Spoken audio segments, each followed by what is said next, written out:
Tempo življenja je vse hitrejši. Imamo socialna omrežja, imamo veliko pripomočkov, ki nam dnevno krade, če temu tako rečem, našo pozornost oziroma iz trenutka v trenutek. In področje partnerstva ni izvzeto. Čeprav mislimo, da smo s tem novodobnim napravam vse bolj povezani, ampak dejstvo govorijo drugače. Vedno bolj smo odtujeni drug od drugega. Torej, če govorimo o partnerstvu, imamo več področji partnerstva.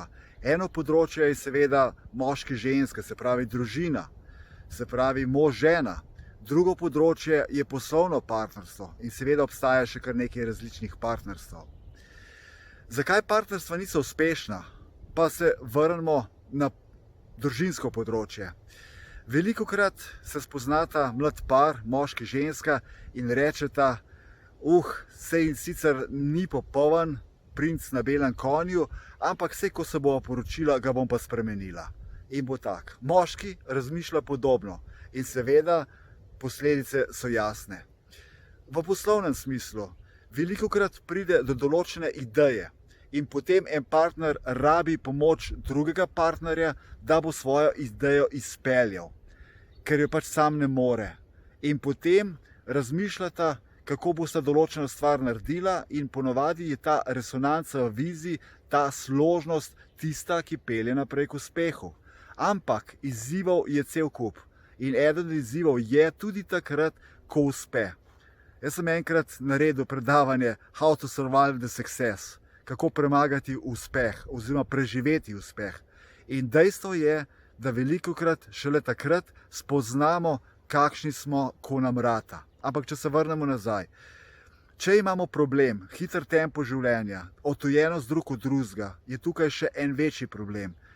Problem odtujenosti sam od sebe. Nismo povezani s svojo bitjo, svojo lastno esenco, svojo naravo in se ne poznamo dovolj, da ne govorimo o tem, da se nimamo dovolj radi.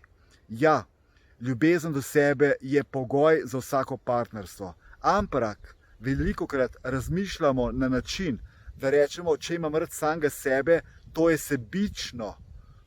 Lahko bi tle majčkeno drugače rekel. Sebično je, če nimamo sami sebe radi, kajti tistega, česar nimamo, ne moramo dati. Torej ne v partnerstvu, ne kjerkoli druge. Po domače, če nimam denarja, ga ne morem drugemu dati. In tako to v življenju je.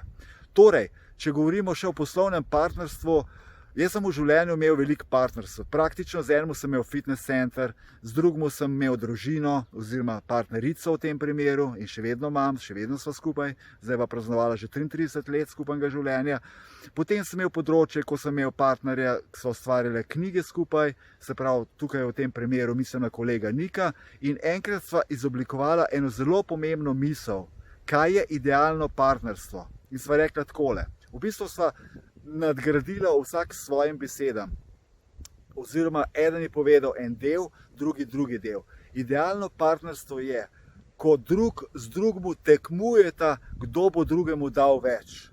In potem imate vedno občutek, da sta dobila več, kot sta dala, in potem se še bolj trudita prispevati več. Torej, če bomo spoznali sebe malo bolj, zato je širjenje zavesti toliko pomembno področje, da se začnemo zavedati, kdo smo, kaj smo, od kod prihajamo, kakšen je naš smisel življenja.